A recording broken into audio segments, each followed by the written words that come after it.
بسم الله الرحمن الرحيم إن الحمد لله نحمده ونستعينه ونستغفره ونعوذ بالله تعالى من شرور أنفسنا وسيئات أعمالنا من يهده الله فلا مضل له ومن يضلل فلا هادي له وأشهد أن لا إله إلا الله وحده لا شريك له وأشهد أن محمدا عبده ورسوله اللهم صل وسلم على نبينا محمد وعلى آله وأصحابه أجمعين أما بعد.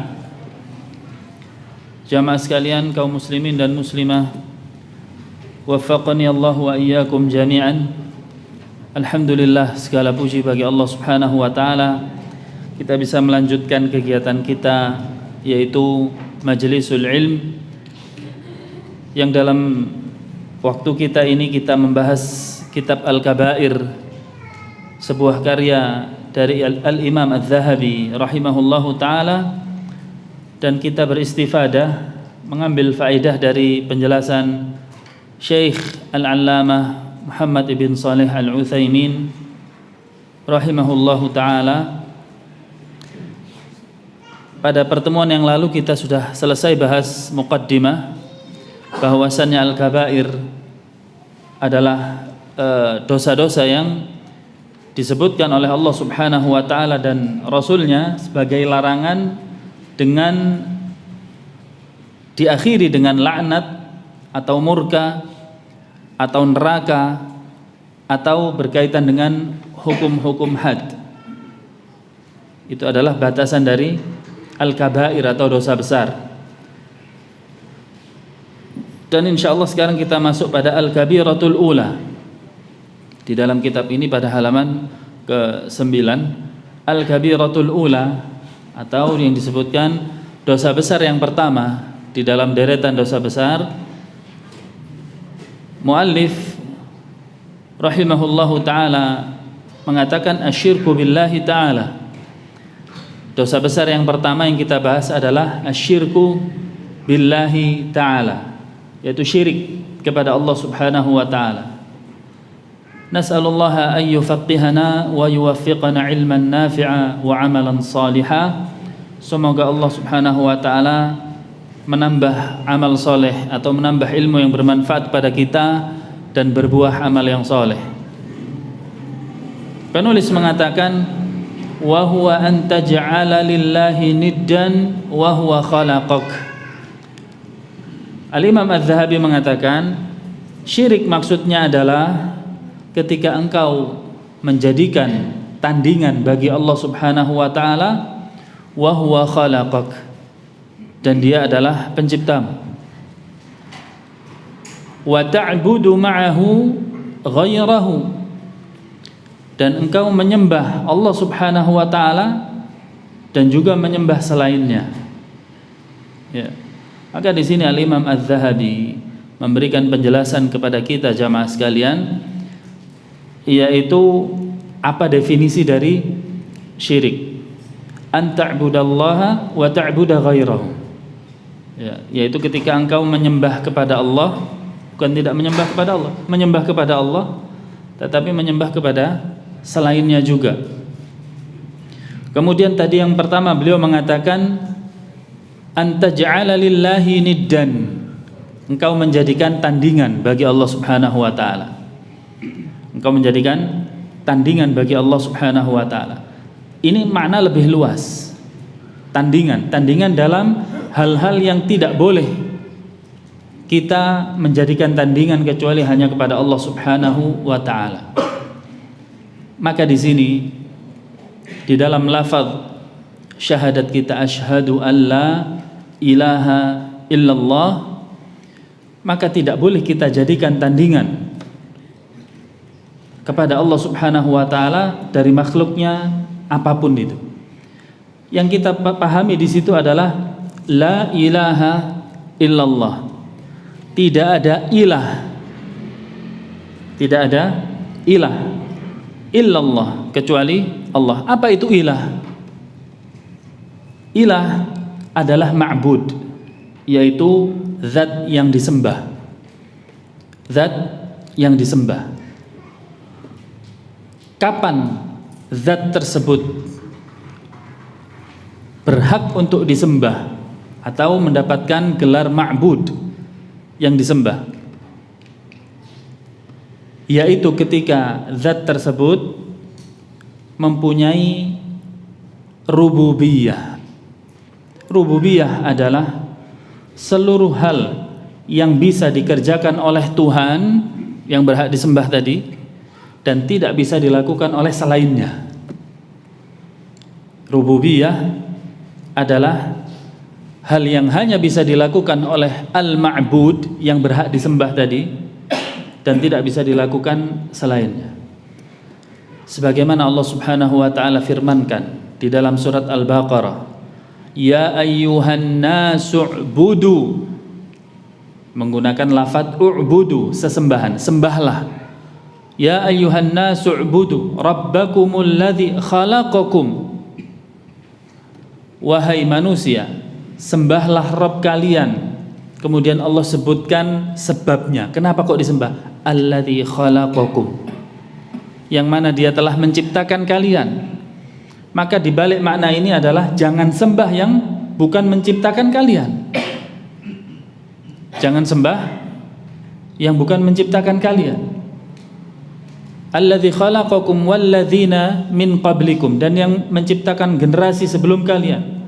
La'allakum tattaqun, supaya kalian bertakwa, waspada, takut kepada yang menciptakan kalian tadi. Kemudian di ayat berikutnya surat Al-Baqarah ini Allah sebutkan beberapa rububiyah atau sikap-sikap Allah Subhanahu wa taala, pekerjaan-pekerjaan Allah yang tidak bisa sekalipun dicontoh oleh makhluknya. Allah Subhanahu wa taala mengatakan, "Allazi ja'ala lakumul arda firasyan," yang telah menjadikan bumi bagi kalian sebagai hamparan, tempat berpijak. Nikmat, kita bisa menginjakkan kaki kita di atas muka bumi ini, bisa nempel di muka bumi, atau dikenal dengan gravitasi. Nikmat atau tidak? Ya. Kalau nggak ada gravitasi, nggak iso bal-balan ya, ngawang gitu. Atau tidak bisa berjualan, tidak bisa melakukan seluruh aktivitas di atas muka bumi ini. Was-samaa'a bina'an, dan menjadikan langit sebagai naungan. Ada yang bisa melakukan seperti ini? Bumi sebagai pijakan, langit sebagai naungan, yang mana di ayat yang lain Allah Subhanahu wa taala mengatakan, afalam yanzuru ila as-samaa'i fawqahum kaifa banainaha wa zayyanaha wa ma laha min furuj. Tidakkah mereka melihat langit? Bagaimana cara Allah menciptakannya, kok nggak ada tiangnya, dan Allah lengkapi dengan hiasan bintang-bintang? Tidakkah mereka berpikir?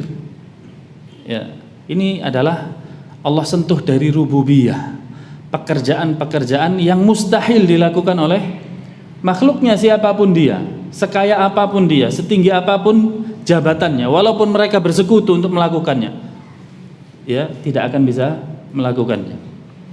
Kemudian Allah katakan, alladzi ja'ala lakumul arda firasyan was samaa'a bina'an wa anzala minas samaa'i ma'an fa akhraja bihi minats thamarati rizqan lakum.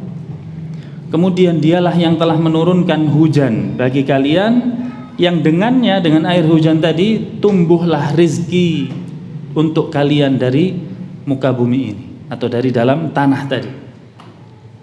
Apa ditutup dengan apa ayat ini? Fala taj'alu lillahi andada wa antum ta'lamun. Andada jamak dari niddan yang tertera di dalam kitab ini. Wa huwa an taj'ala lillahi niddan. Ayat tadi mengatakan fala taj'alu lillahi andada wa antum ta'lamun.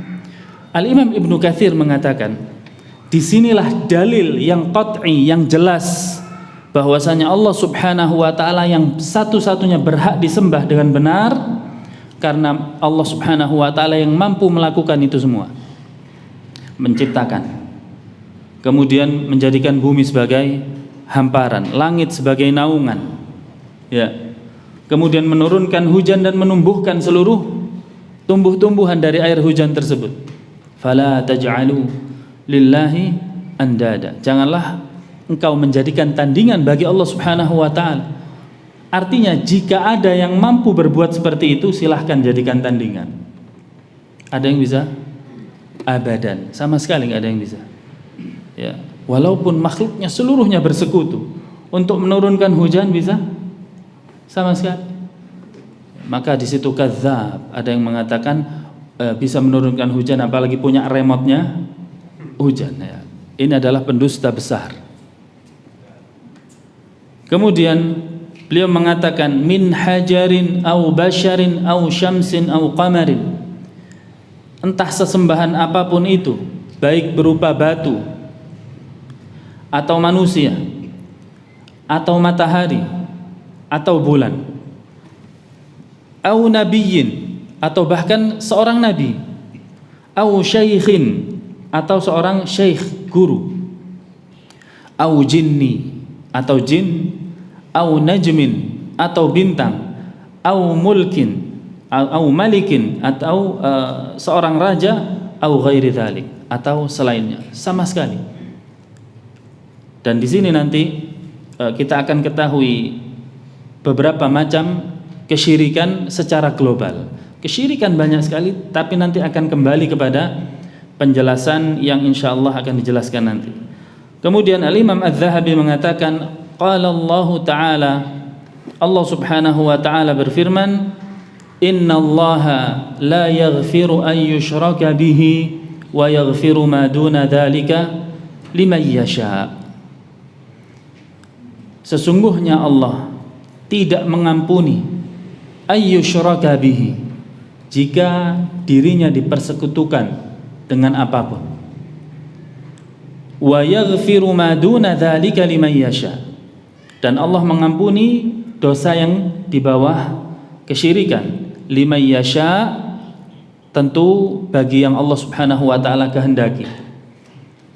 Ayat ini jamaah sekalian menunjukkan, Al-Imam Az-Zahabi ingin menyampaikan kepada kita akan bahayanya syirik, yaitu dosa besar yang tertutup peluang ampunan dari Allah Subhanahu wa taala apabila pelakunya membawa mati dosa tersebut dan belum sempat taubat. Wa qala, beliau mengatakan, innahu may yusyrik billah faqad harramallahu alaihi al-jannah wa ma'wahu an-nar.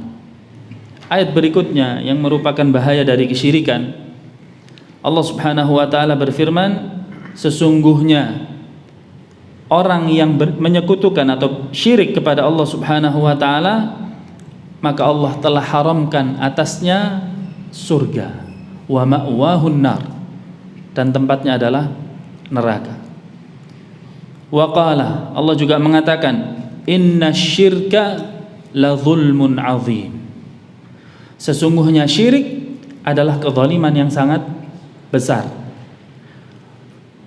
Ayat ini jamaah sekalian rahimani wa rahimakumullah, disebutkan di dalam surat Luqman bahwasanya Allah Subhanahu wa taala atau Nabi sallallahu alaihi wasallam ingin menjelaskan kepada para sahabatnya pada waktu itu bahwasanya Allah Subhanahu wa taala adalah zat satu-satunya yang sangat murka apabila dizalimi. Yang kita bahas sekarang, mengapa syirik dikatakan kezaliman yang sangat besar? Ma makna zulm? Apa arti zalim? Arti zalim adalah wad'u syai' bi ghairi mawdi'ihi, menempatkan sesuatu tidak pada tempatnya. Zalim, ya, menempatkan sesuatu tidak pada tempatnya. Seluruh perbuatan yang berkaitan dengan menempatkan sesuatu tidak pada tempatnya, maka dia telah zalim. Dan lawan dari zalim adalah adil. Adil menempatkan sesuatu pada tempatnya. Kemudian syirik dikatakan zulmun azim, kezaliman yang sangat besar. Karena manusia ketika dia berbuat syirik menempatkan sesuatu pada tempatnya, dan sesuatu tersebut adalah akbar, yaitu Allah Subhanahu wa ta'ala. memiliki sifat akbar yang sangat besar, dan dia saat menyekutukan Allah Subhanahu wa taala lebih dari durhaka kepada kedua orang tuanya. Padahal durhaka kepada kedua orang tua adalah amalan yang sangat besar sisinya di sisi Allah Subhanahu wa taala. Dosanya sangat besar di sisi Allah. Mengapa? Dikatakan oleh Ibnu Umar radhiyallahu anhu kepada orang yang mengatakan, wahai Ibnu Umar, apakah jika saya menggendong ibu saya di pundak saya, kemudian saya hajikan, di seluruh manasik haji ibu saya berada di atas pundak saya, tawaf, sa'i, ya, kemudian wukuf dan seluruhnya berada di atas pundak saya, tidak turun, apakah ini sudah bisa menggantikan jasa ibu saya kepada saya? Kata Ibnu Umar radhiyallahu ta'ala satu teranan ya, dorongan ketika melahirkan, teranan yang didorongkan oleh ibumu untuk mengeluarkanmu, satu itu tidak bisa menggantikan apapun.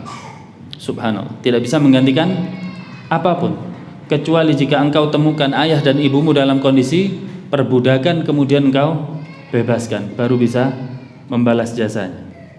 Ya. Di sini jamaah sekalian rahimani wa rahimakumullah, ketika orang berdurhaka kepada kedua orang tuanya, terutama ibunya, kita ketahui bersama ini kezaliman yang besar. Karena dia telah menempatkan sesuatu tidak pada tempatnya. Orang tua Anda yang melahirkan Anda, yang membesarkan Anda, yang selalu menyayangi Anda sampai Anda besar, kemudian Anda durhaka kepadanya, zalim.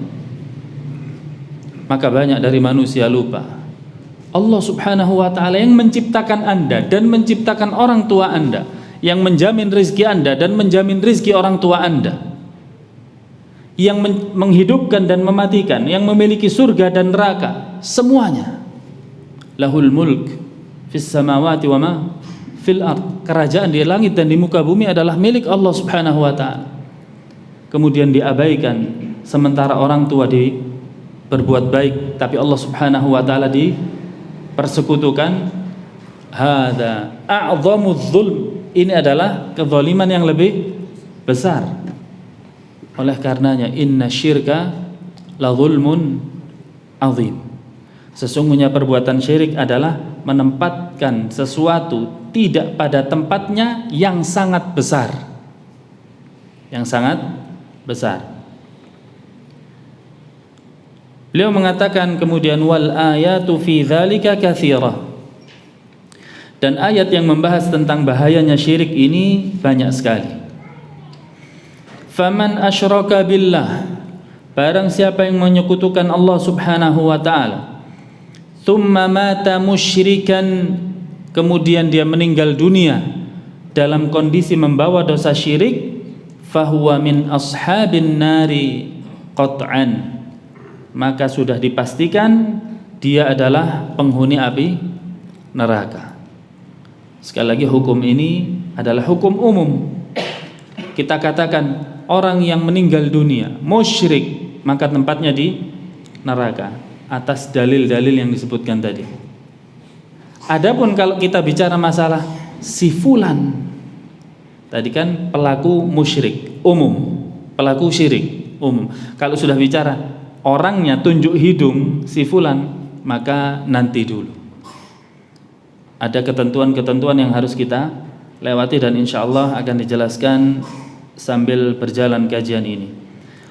Kemudian beliau mengatakan, kama anna man amana billah, sebagaimana orang yang beriman kepada Allah, wa mata mu'minan, kemudian beliau meninggal dunia dalam kondisi mukmin, fahuwa min ashabil jannah, maka dia adalah penghuni surga. Wa in uzzibah, walaupun dia harus diazab terlebih dahulu karena mungkin dia berdosa kepada Allah Subhanahu wa ta'ala. Pernyataan ini diambil dari firman Allah Subhanahu wa ta'ala, wa yaghfiru ma duna dzalika liman yasha, dan Allah mengampuni dosa-dosa dari orang yang beriman dengan syarat dia tidak berbuat syirik. Pasti masuk surga orang beriman. Walaupun jika Allah berkehendak Allah azab dia karena dosanya. Maka jamaah sekalian, kita jadikan prinsip bahwasannya ahlus sunnah wal jamaah, generasi yang mengikuti sunnah Rasul sallallahu alaihi wasallam, berbeda dengan golongan-golongan yang menyimpang. Mereka menetapkan bahwasannya ahlul kabair, orang yang mati membawa dosa besar, wahum tahta masyiatillah, mereka berada di bawah kehendak Allah subhanahu wa ta'ala. Kondisinya di akhirat, maksud kondisinya di akhirat. Kita yakini atas dasar ayat tadi, pelaku dosa besar di bawah kehendak Allah subhanahu wa ta'ala. Apa maksudnya? In sya'a adzabahu, jika Allah mau Allah azab dia dulu karena dosanya. Wa in sya'a ghafara lahu, atau jika Allah berkehendak Allah ampuni dia. Ini adalah tahta masyiatillah, di bawah kehendak Allah subhanahu wa ta'ala. Kemudian berkata Imam Az-Zahabi rahimahullahu ta'ala, wa qala an-nabiy sallallahu alaihi wasallam, Nabi sallallahu alaihi wasallam bersabda, ala unabbiukum bi akbaril kabair, maukah kalian aku beritahu apa dosa besar yang paling besar? Beliau mengatakan yang pertama, al-isyraku billah, menyekutukan Allah subhanahu wa ta'ala. Wa qala, kemudian beliau juga mengatakan, ijtanibus sab'al mubiqat, jauhilah olehmu 7 perkara yang menghancurkan. Dan kemudian beliau fadzakara minha, menyebutkan yang pertama adalah asyirk, yaitu syirik. Wa qala alaihi salatu wassalam, juga berkata beliau sallallahu alaihi wasallam, man baddala dinahu faqtuluhu, barang siapa yang mengganti agamanya, murtad keluar dari agamanya, maka hukumannya adalah dibunuh. Hadis ini sahih, dikeluarkan oleh Imam Al-Bukhari dan yang lainnya. Maka jamaah sekalian rahimani wa rahimakumullah, untuk memudahkan kita di dalam mengingat-ingat apa itu definisi syirik, para ulama ada yang membuat ringkasan dengan definisi yang sangat bagus. Asyirku, syirik itu adalah taswiyatu ghairillahi billah, taswiyah, menyamakan ghairillah, selain Allah, billah, dengan Allah subhanahu wa ta'ala, ala syai'in min khasaisillah, kepada sesuatu yang merupakan kekhususan bagi Allah subhanahu wa ta'ala. Saya ulang, asyirku, syirik adalah taswiyatu ghairillahi billah, menyamakan selain Allah dengan Allah kepada sesuatu yang merupakan kekhususan bagi Allah subhanahu wa ta'ala. Contoh, ketika kita yakini pencipta adalah Allah subhanahu wa ta'ala, al-khaliq huwallah, pencipta adalah Allah subhanahu wa ta'ala. Kemudian ada seseorang yang meyakini si fulan bisa menciptakan atau bisa meletakkan janin pada rahim wanita yang mandul. Si fulan katanya, bukan Allah. Si fulan bisa. Ini ada keyakinan sebagian kelompok sufi yang ekstrim, meyakini bahwasannya mursyidnya atau ketuanya bisa meletakkan janin di rahim wanita yang mandul. Ya. Maka apakah ini perbuatan syirik atau bukan? Kita kembalikan ke definisi tadi. Taswiyatu ghairillahi billah, menyamakan Allah dengan selain Allah pada hal-hal yang khusus bagi Allah. Penciptaan khusus atau tidak bagi Allah? Atau ada pencipta selain Allah? Khusus bagi Allah. Dalil, Allahu khaliqu kulli syai', Allah pencipta segala sesuatu.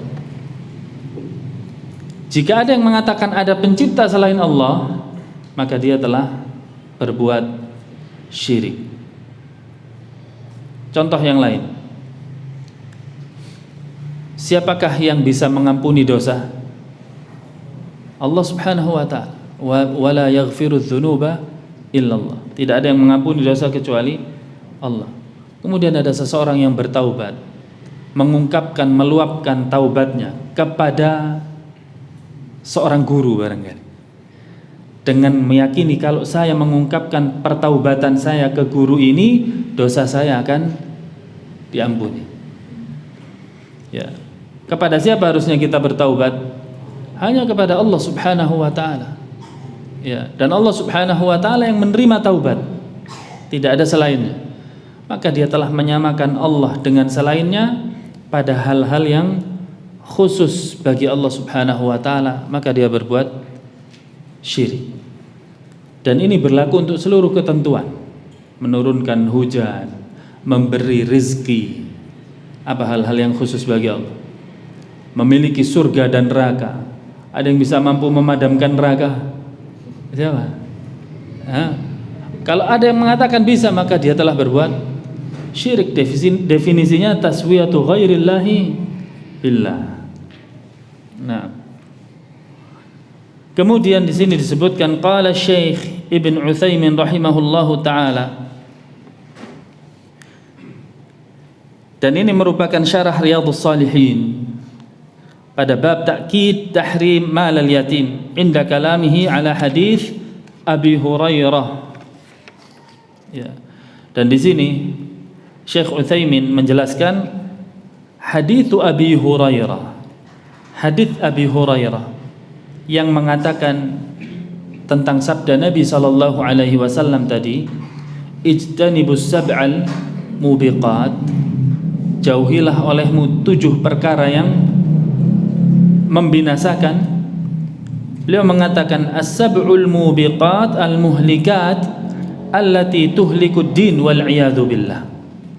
Yang dimaksud menghancurkan di sini 7 perkara yang menghancurkan yang dimaksud oleh Nabi, dan beliau menyebutkan yang pertama adalah syirik. Ini menghancurkan apa maksudnya? Menghancurkan agama seseorang. Syirik pertama adalah menghancurkan agama seseorang.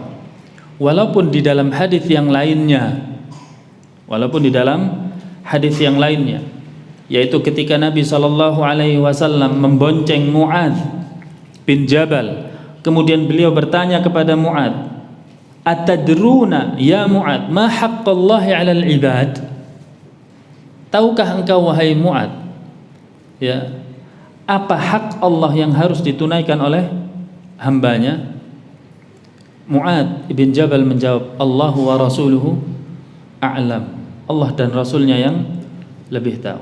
Dan ini boleh dikatakan pada zaman itu, Allahu wa rasuluhu a'lam. Tetapi sepeninggal Nabi sallallahu alaihi wasallam hanya disebutkan Allahu a'lam. Tidak perlu wa rasuluhu. Ya, karena penyebutan sahabat wa rasuluhu itu berkaitan dengan hidupnya Nabi sallallahu alaihi wasallam. Kemudian Nabi mengatakan, haqqullahi 'alal ibad an ta'buduhu wa la tusyriku bihi syai'a. Hak Allah yang harus ditunaikan oleh hambanya adalah disembah. Allah itu satu-satunya zat yang disembah, harus disembah oleh hambanya. Dan Allah Subhanahu wa taala tidak boleh dipersekutukan. Ya. Kemudian Nabi kembali bertanya kepada Mu'adz bin Jabal, tahukah engkau wahai Mu'adz, apakah hak hamba yang akan ditunaikan oleh Allah jika dia seorang hamba tadi sudah menyembah hanya kepada Allah?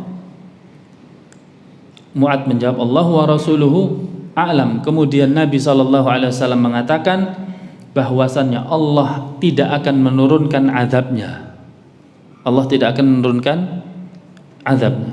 Berarti jamaah sekalian, syirik adalah salah satu perbuatan yang mengundang azab Allah Subhanahu wa ta'ala. Azab tersebut yang paling besar adalah dicabutnya hidayah dari diri seseorang. Bukan azab hanya fokus kita hanya di bencana alam saja atau krisis ekonomi saja. Ada yang lebih besar dari itu. Sebagaimana Allah Subhanahu wa ta'ala firmankan di dalam Al-Qur'an, alladzina amanu wa lam yalbisu imanahum bidzulmin ulaika lahumul amnu wa hum muhtadun. Alladzina amanu, orang-orang yang beriman, walam yalbisu imanahum bidzulmin, dan tidak mencampur adukkan keimanan mereka dengan kezaliman. Apa maksud kezaliman dalam ayat ini? Syirik. Kemudian Rasul menjelaskan surat Luqman tadi, inna syirka la zulmun azim. Tidak mencampur keimanan mereka dengan kesyirikan, ulaika lahumul amnu wa hum muhtadun. Mereka akan mendapatkan keamanan di dunia dan diberikan petunjuk oleh Allah Subhanahu wa taala. Berarti syirik al-mubiqat yang menghancurkan, di samping menghancurkan dunia juga menghancurkan agama, tercabutnya hidayah dari seseorang, wal iyadu billah.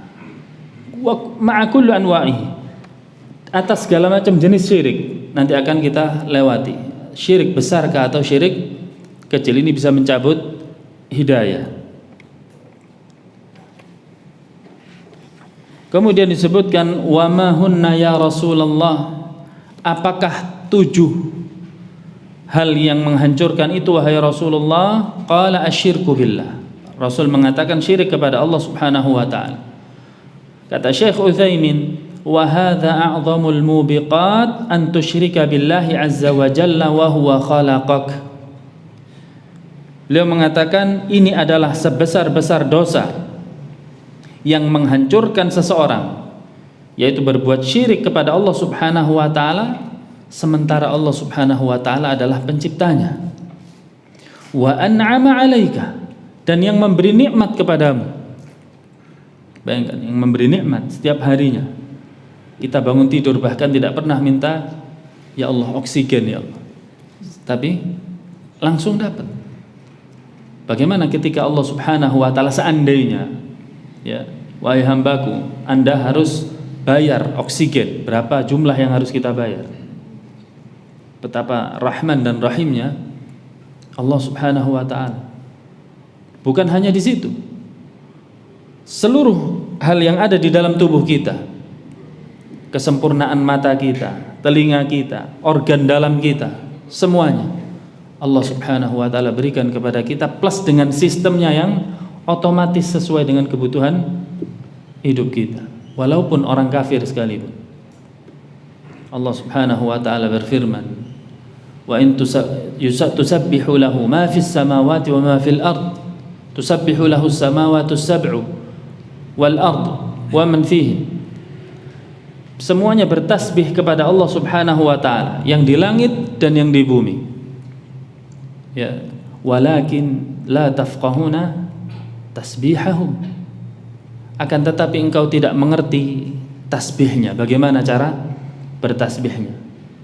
Termasuk tubuh ini, seluruh organ ini adalah makhluk Allah Subhanahu wa taala, dan mereka semuanya bertasbih kepada Allah Subhanahu wa taala, walaupun yang ada di dalam diri orang kafir.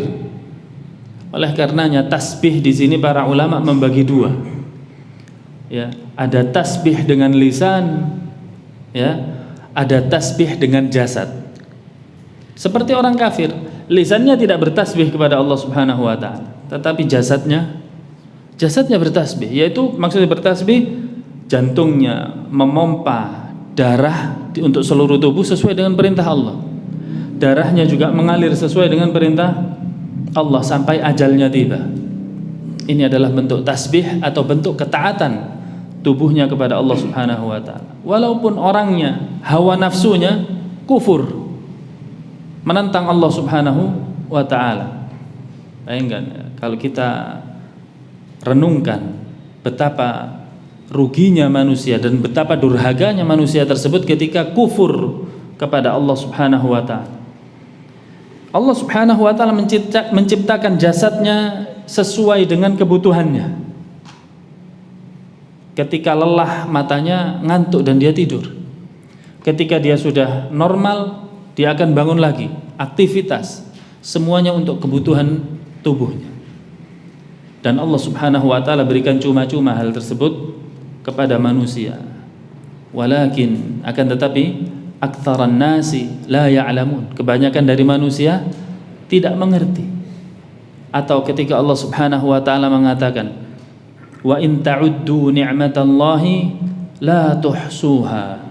Jika kalian berusaha menghitung-hitung nikmat Allah, niscaya kita tidak akan mampu menghitungnya.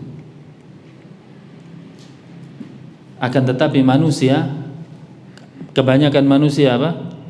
Zaluman jahula atau zaluman kafura, berbuat zalim dan kufur. Kemudian di sini disebutkan wa an'ama 'alaika fi batni ummik, kata Syekh Utsaimin. Juga Allah Subhanahu wa taala yang memberikan nikmat kepadamu di perut ibumu. Wa ba'da wad'ik, dan setelah engkau dilahirkan, fi hali sabak, pada masa kecilmu. An'amallahu 'alaika bi ni'amin katsirah. Allah memberikan banyak sekali nikmat kepadamu. Fatusyrika bihi wal iyadu billah. Kemudian setelah beranjak dewasa, dia berbuat syirik kepada Allah Subhanahu wa ta'ala, wal iyadu billah. Oleh karenanya Syekh Muhammad bin Abdul Wahhab rahimahullahu ta'ala pernah diprotes, ditanya oleh muridnya, wahai Syekh, kebanyakan karya beliau itu berkaitan dengan tauhid, berkaitan dengan akidah. Ya, walaupun ada sebagian masalah fikih, tapi sedikit. Yang banyak masalah akidah, masalah tauhid. Kenapa engkau selalu menulis tentang masalah tauhid? Dan yang engkau ajarkan kepada kami tauhid, selalu diulang-ulang. Syekh memandang bahwasannya berarti muridnya ini meragukan derajat pelajaran tauhid, dan bahwasannya merasa aman dari syirik. Kita walaupun tahu definisi syirik begini, bagaimana bahayanya, tapi di luar sana jamaah sekalian, tidak bisa kita merasa aman dari syirik. Maka Syekh melontarkan dua pertanyaan kepada muridnya. Maksudnya dua contoh. Ada satu rumah yang di situ ada seorang ibu dan anaknya. Suatu hari sang anak datang ke rumah, kemudian wal'iyadu billah menzinahi ibunya. Setelah menzinahi ibunya disembelih. Setelah disembelih, dicincang-cincang, dimasak dan dimakan dagingnya. Bagaimana perbuatannya? Na'udzubillah, marah-marah murid. Ini anak yang durhaka, baginya azab yang pedih, marah-marah. Di sebelah rumah tersebut ada kuburan yang diletakkan beberapa permintaan di kuburan tersebut. Ekspresinya hanya astaghfirullahaladzim, hanya begitu. Tidak seperti yang pertama, na'udzubillah yang pertama. Ya, marah-marah tentang kondisi anak yang berbuat durhaka kepada ibunya tadi. Kata Syekh, karena inilah saya mengulang-ulang pelajaran tauhid. Berarti tauhid belum sampai, derajat tauhid belum sampai ke yaitu kedudukannya di dirimu. Ini berkaitan dengan Allah dan ini berkaitan dengan makhluk. Syirik ini kaitannya dengan Allah Subhanahu wa taala. Ya, bagaimana di sekitar kita yang apabila ada kasus korupsi, bagaimana ekspresinya? Marah-marah. Ada barangkali kezaliman dari penguasa, malah marah. Ada kasus barangkali pelecehan seksual terhadap anak-anak, marah-marah. Ketika ada orang minta-minta di kuburan, gimana? Biasa. Ini adalah ikhtilaf. Subhanallah, subhanallah. Padahal ini bersangkutan, semuanya tidak bersangkutan dengan, atau bersangkutan tapi sedikit. Yang paling bersangkutan adalah dengan syahadatnya adalah masalah syirik. Asyhadu an la ilaha illallah. Ini ikrar besar, menyembah hanya kepada Allah dan tidak berbuat syirik sedikit pun kepada Allah Subhanahu wa taala.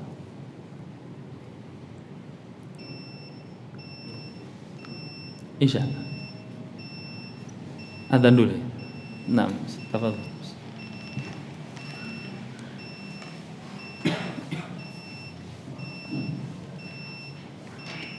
Allahu Akbar,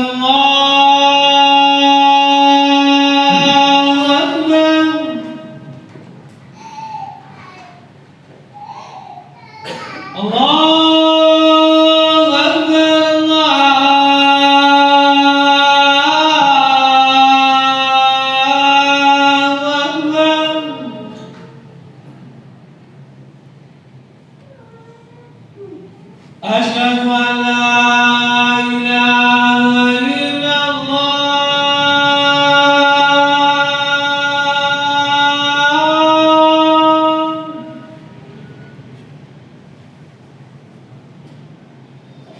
Asyhadu an la ilaha illallah.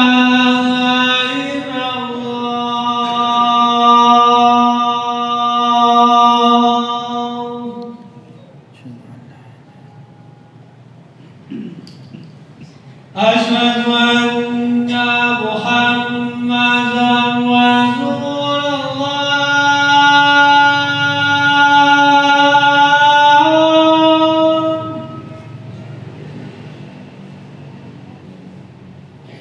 Asyhadu anna Muhammadan Rasulullah.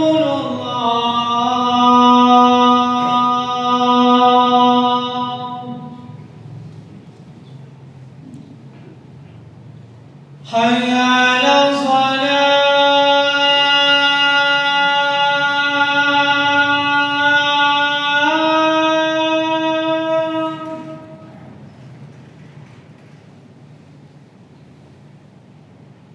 Hayya 'alas salah.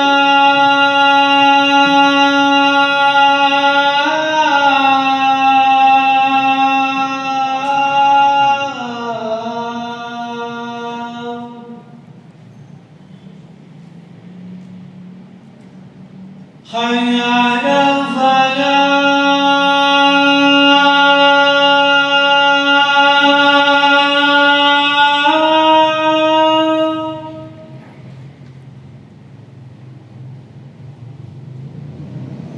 Hayya 'alal falah.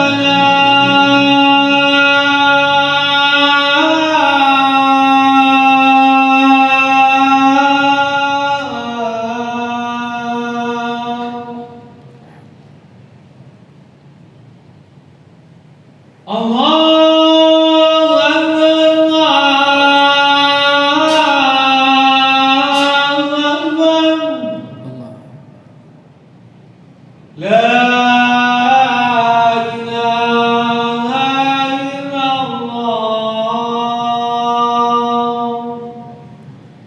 La ilaha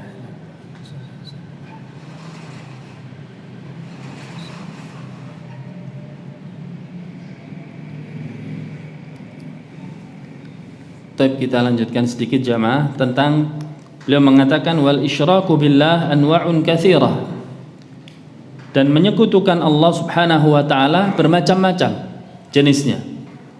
Dan di sini beliau menyebutkan 4 poin besar yang selalu dikerjakan oleh manusia, yang sehari-hari dilakukan oleh manusia. Beliau menyebutkan yang pertama, ya, dan ini adalah termasuk syirkut ta'at, syirku at-ta'ah, syirik di dalam ketaatan, yang mana ketaatan itu yang mutlak adalah taat kepada Allah Subhanahu wa ta'ala. Ya ayyuhalladzina amanu athi'ullaha wa athi'ur rasul la'allakum tuflihun. Dan itu diulang-ulang oleh Allah Subhanahu wa ta'ala dalam Al-Qur'an. Wahai orang yang beriman, taatlah kepada Allah dan taatlah kepada Rasulullah. Mutlak, tidak ada tawar-menawar, tidak ada pertimbangan. Tetapi ketaatan kepada makhluknya, walaupun itu orang tua, jika bertentangan dengan ketaatan kepada Allah Subhanahu wa ta'ala, maka la ta'ata lahu, tidak ada ketaatan baginya. Sebagaimana sabda Nabi sallallahu alaihi wasallam, la ta'ata fi makhluqin fi ma'siyatil khaliq, atau kama qala. Tidak ada ketaatan kepada makhluk di dalam rangka bermaksiat kepada Allah Subhanahu wa ta'ala. Beliau mengatakan di sini, ayyu'azzimal insanul makhluqa kama yu'azzimul khaliq. Ya, yaitu ketika seseorang mengagungkan makhluk seperti mengagungkan Allah Subhanahu wa taala, seperti, ya.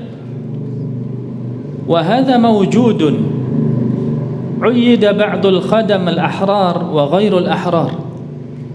Dan yang praktek seperti ini terwujud, ya, ada yang dilakukan oleh sebagian orang khadimul ahrar wa ghairul ahrar.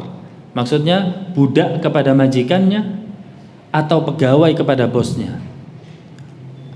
Khadimul ahrar wa ghairul ahrar. Yang ahrar maksudnya yang merdeka. Merdeka seperti atasan atau bawahan kepada atasannya. Yang tidak merdeka seperti budak kepada majikannya. Ghulu di dalam ketaatan. Contohnya adalah ketika, ya, seseorang bekerja di sebuah tempat. Barangkali contohnya dia seorang wanita. Ini yang sering terjadi. Bekerja di sebuah tempat, kemudian bosnya mengatakan kalau jam kerja di tempat saya jangan berjilbab. Jangan berjilbab, harus membuka jilbabnya. Maka dia turuti. Karena siapa? Bosnya. Maka ini termasuk di dalam kesyirikan. Ini termasuk dalam kesyirikan karena dia telah mentaati makhluk padahal unsur ketaatan tersebut bermaksiat kepada Allah Subhanahu wa taala. La ta'ata fi makhluqin fi ma'siyatil khaliq. Tidak ada ketaatan kepada makhluk yang di dalamnya ada unsur maksiat kepada Allah Subhanahu wa taala. Walaupun syiriknya di sini adalah syirik kecil, dengan syarat dia meyakini di dalam hatinya, tetap yakin bahwasanya ini salah dan ketaatan hanya kepada Allah Subhanahu wa taala. Tetapi dia telah menyamakan Allah dengan makhluknya, syirik. Walaupun syiriknya syirik asghar, yaitu kecil.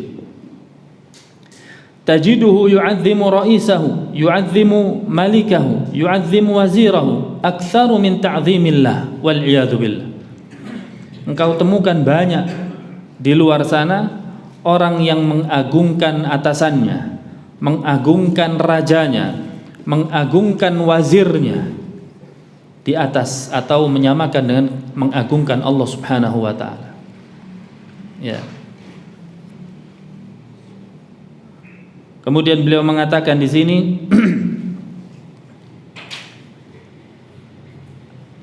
tu'azzimu makhluqan mithlaka a'zamu min ta'zimillah. Juga termasuk demikian adalah engkau mengagungkan seorang makhluk seperti engkau mengagungkan Allah Subhanahu wa taala. Wa yadullu hadza anna amirahu wa wazirahu aw malikahu aw sayyidahu idza qala if'al kadza waqta as-salah taraka as-salah wa fa'ala. Contohnya adalah ketika seseorang, ya, mendapatkan perintah dari atasannya, siapapun dia, entah rajanya, bosnya, ketuanya, wazirnya, dan siapapun dia, mengatakan if'al kadza, lakukan ini, waktu shalah, dan itu terjadi pada waktu salat. Terjadi pada waktu salat. Dia melakukannya dan meninggalkan salat. Dia melakukannya dan meninggalkan salat. Padahal waktu salat Allah Subhanahu wa taala menyuruh dia untuk meninggalkan yang lainnya dan mendatangi panggilan Allah Subhanahu wa taala. Ini termasuk syirik di dalam ketaatan yang harusnya dia taat kepada Allah Subhanahu wa taala karena telah mengucapkan asyhadu an la ilaha illallah wa asyhadu anna Muhammadar Rasulullah, ternyata dia justru memilih taat kepada makhluk. Hatta law kharaja waqtaha la yubali, walaupun dia mengerjakan perintah atasannya sampai keluar waktu salat, habis waktu salat, dan dia tidak peduli. Ma'nahu, yang demikian maknanya adalah annahu ja'ala ta'zimal makhluq a'zamu min ta'zimil khaliq. dia telah mengagungkan makhluk lebih besar dari dia mengagungkan Allah Subhanahu wa ta'ala. Banyak enggak yang menilai ini biasa saja, atau banyak yang menilai ini syirik? Biasa saja, padahal ini syirik.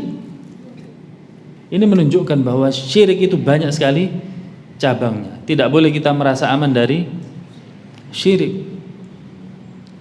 Tidak bisa, Ustaz. Sudah taken kontrak. Wallahi antum lebih dulu taken kontrak kepada Allah Subhanahu wa ta'ala. Bahkan sebelum lahir. Disebutkan di dalam Al-Quran bahwasanya manusia ditanya, kepada siapa engkau nanti akan menyembah? Mereka semua mengatakan kepada Allah Subhanahu wa ta'ala. Wa min dzalika aidan al-mahabbah. Kemudian di dalam bentuk yang seperti ini juga, ya, maksudnya syirik kecil juga adalah syirkul mahabbah. Jenis yang berikutnya. Tadi syirkut ta'ah, sekarang syirik al-mahabbah. Syirik yang berkaitan dengan kecintaan. Kecintaan berarti amalan hati. Ayyuhibba ahadan minal makhluqin kama habbatillah. Sebagaimana engkau mencintai seseorang makhluk, ya, seperti mencintai Allah Subhanahu wa ta'ala. Seperti 50-50. Au a'zam, atau bahkan lebih besar kecintaannya kepada makhluk. Tajiduhu yudari hadzal insan wa yatlubu mahabbatahu aktsaru min mahabbatillah. Ya, dan ini terbukti ketika engkau mengharapkan cintanya lebih dari engkau mengharapkan cintanya Allah kepadamu. Ya, terbukti engkau memohon cintanya supaya orang tadi membalas cintamu, entah itu suami kepada istri, atau ayah kepada anaknya, atau anak kepada orang tuanya, atau kawan satu kepada kawan yang lainnya, seluruhnya. Tetapi dia melupakan untuk menggapai cinta Allah supaya Allah mencintai dirinya. Betapa banyak yang melakukan demikian. Ya. Contohnya ketika seorang ayah anaknya sudah baligh barangkali, kemudian subuh lewat, dia mengatakan apa? Kasihan. Menunjukkan rasa cintanya maksudnya kepada anak ini. Kasihan, tadi malam tidurnya terlalu malam barangkali seperti itu. Maka dia telah mencintai anaknya lebih dari mencintai Allah Subhanahu wa ta'ala. Allah Subhanahu wa ta'ala memerintahkan supaya anaknya bangun dan sholat subuh, tetapi sang ayah mengatakan biar saja dulu. Atau istri atau suami melihat istrinya yang berbuat maksiat, membuka auratnya, dia biarkan. Ayah kepada anak gadisnya, dia biarkan. Maka dia telah mencintai makhluk di atas mencintai Allah Subhanahu wa ta'ala. Allah Subhanahu wa ta'ala berfirman di sini, "Wa minan nasi may yattakhidhu min dunillahi andada yuhibbunahum kahubbillah." Kata Allah Subhanahu wa ta'ala, di antara manusia ada yang menjadikan tandingan bagi Allah Subhanahu wa ta'ala. Tandingan ini kata lain dari syirik, kata lain dari syirik. Yuhibbunahum kahubbillah. Mereka mencintai tandingan tadi seperti mencintai Allah Subhanahu wa ta'ala. Walladzina amanu asyaddu hubban lillah. Sedangkan orang-orang yang beriman kecintaannya lebih dahsyat kepada Allah Subhanahu wa ta'ala. Nah, contoh yang real, Allah Subhanahu wa ta'ala mengatakan di dalam Al-Quran, di dalam surat Ali Imran, "Qul," katakanlah wahai Muhammad, "in kuntum tuhibbunallaha," jika mereka mengaku mencintai Allah Subhanahu wa ta'ala, fattabi'uni, maka ikutilah aku. Yuhibbukumullah wa yaghfir lakum dzunubakum. Niscaya Allah akan mencintai kalian dan akan mengampuni dosa-dosa kalian. Ayat ini jamaah sekalian menjelaskan bahwasanya jika kita mengikuti Nabi Muhammad sallallahu alaihi wasallam, maka Allah akan mencintai kita. Ini ayat yang sangat luas maknanya. Mengikuti Nabi Muhammad sallallahu alaihi wasallam. Apa perintah Nabi sallallahu alaihi wasallam kepada umatnya? Yaitu untuk menjalankan perintah Allah Subhanahu wa taala dan menjauhi larangannya. Atau kita katakan hal ini dengan takwa, kan begitu. Kemudian lebih lagi dari situ, dari mana kita tahu ini perintah Allah dan ini larangan Allah? Bukankah dari ilmu? Bukankah dari ilmu? Dari ilmu. Maka berilmu adalah mendatangkan kecintaan Allah Subhanahu wa taala kepada kita. Dengan syarat ketika kita berilmu kita amalkan. Kita berilmu kita amalkan. Terus ilmu amal sampai kita meninggal dunia. Maka yang demikian mendatangkan kecintaan Allah Subhanahu wa taala.